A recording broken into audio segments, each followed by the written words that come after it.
नमस्कार बच्चों, आज हम पढ़ेंगे क्लास 7 का बाल महाभारत कथा में पांडवों की रक्षा का हाफ पेज हमारा हो चुका था। सेकंड पैरा भी हम स्टार्ट करेंगे।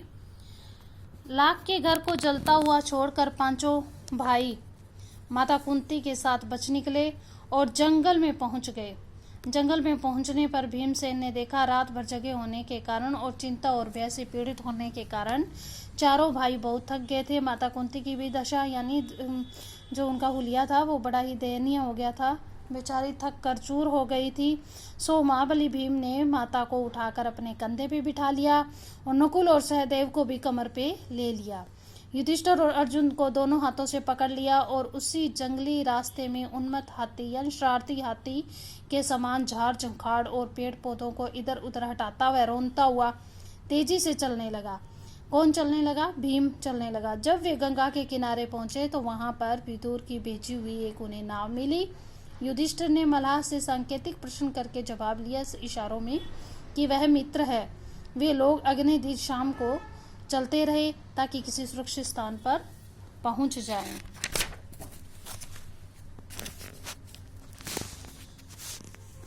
सूरज डूब गया था, रात हो चली थी, चारों तरफ अंधेरा छा गया था। कुंती पांडव एक तो थकावट के मारे चूर रो रहे थे, ऊपर से प्यास भी बहुत लगी थी और नींद भी उन्हें सताने लगी थी।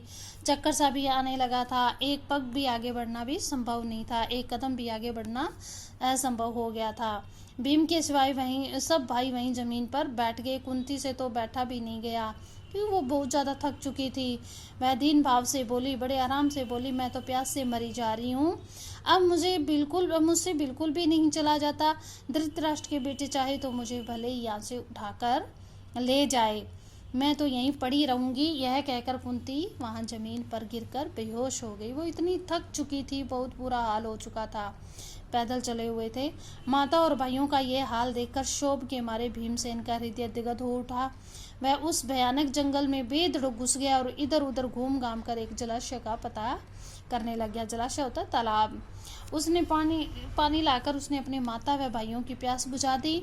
पानी पीकर चारों भाई और माता कुंती ऐसे सोए कि उन्होंने अपनी सुध बुध तक नहीं ली, यानी वो रात को एक बार भी नहीं उठे। अकेला भीमसेन मन ही मन कुछ सोचता रहा और चिंतित भाव में बैठा रहा।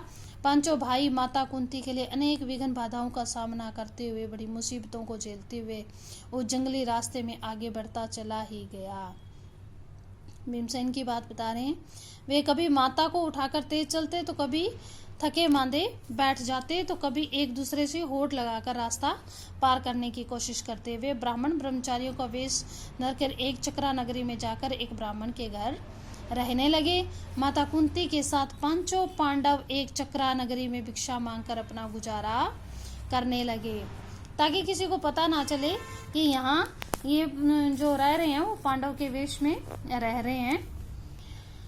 बिताने लगे भिक्षा के लिए। जब पांचों पांडव निकल जाते तो कुंती का जी बड़ा बेचैन हो उठता था। वह चिंता करने लगती थी कि कहीं उनको कोई पहचान ना ले। वह बड़ी चिंता से उनकी बाट जोतती रहती थी, इंतजार करती रहती थी। उनके लौटने में जरा भी देरी क्या हो जाती तो कुंती के मन में बहुत सी आशंकाएं यानी क्वेश्चन उठने लगते, चिंता होने लगती। पांचों भाइयों भिक्षा में जितना भी भोजन मिलता कुंती उन्हें 2 हिस्सों में बांट कर दे देती। एक हिस्सा भीमसेन को दे देती, बाकी आधे आधे में से चारों को बांट कर और खुद भी खा लेती। लेकिन क्या था कि भीमसेन की प्यास तो फिर भूख तो फिर भी नहीं मिटने वाली थी। हमेशा भूखा रहने के कारण वह दिन ब दिन पतला होने लगा था। कौन? भीमसेन। भीमसेन का यह हाल देखकर कुंती और युधिष्ठिर बड़ी चिंता में रहने लगे। सोचने लगे कि उसे तो भरपेट भोजन भी नहीं मिलता है। तो उसे भीमसेन ने एक कुमार से दोस्ती कर ली। उसने उसे क्या था कि मिट्टी खोदने में उसको हेल्प करने के लिए बोला। कहते कि मैं खुश हो जाऊंगा अगर तुम मुझे मेरी सहायता करेगा। कुमार भीम से बड़ा खुश हुआ और बड़ी भारी हांडी बनाकर उसको दे दी। भीम उस हांडी को लेकर भिक्षा लेने के लिए निकल पड़ता था और उसका विशाल शरीर उसकी वह विलक्षणता हांडी देखकर बच्चे तो बच्चे सभी भी हंस हंस कर लोटपोट भी हो जाते थे। एक दिन क्या हुआ था कि चारों भाई भिक्षा के लिए अकेले भीमसेन और माता कुंती के साथ घर से निकल रहे थे तो इतने में एक ब्राह्मण के घर के भीतर बिलक बिलक के रोने की आवाज़ आई। वहाँ बहुत ज़्यादा जोर जोर से आवाज़ें रोने की आई। जाकर देखा तो ब्राह्मण और उसकी पत्नी की आंखों में आंसू थे। सिसकियाँ लेते हुए एक दूसरे से वो बातें कर रहे थे। क्या बातें कर रहे थे? कहते हैं कि उनकी एक कहानी थी कि उनका जो नगर था उसमें वो बड़े ही दुखी थे, और उस दुखी होने के कारण वो उस नगर को छोड़कर जाना चाहते थे। तो वो जो व्यक्ति था वो अपनी पत्नी को बार बार कहता है कि हम ये नगर छोड़कर चले जाएं। आज के लिए इतना ही। धन्यवाद बेटा, आगे ये कहानी जारी रहेगी। धन्यवाद।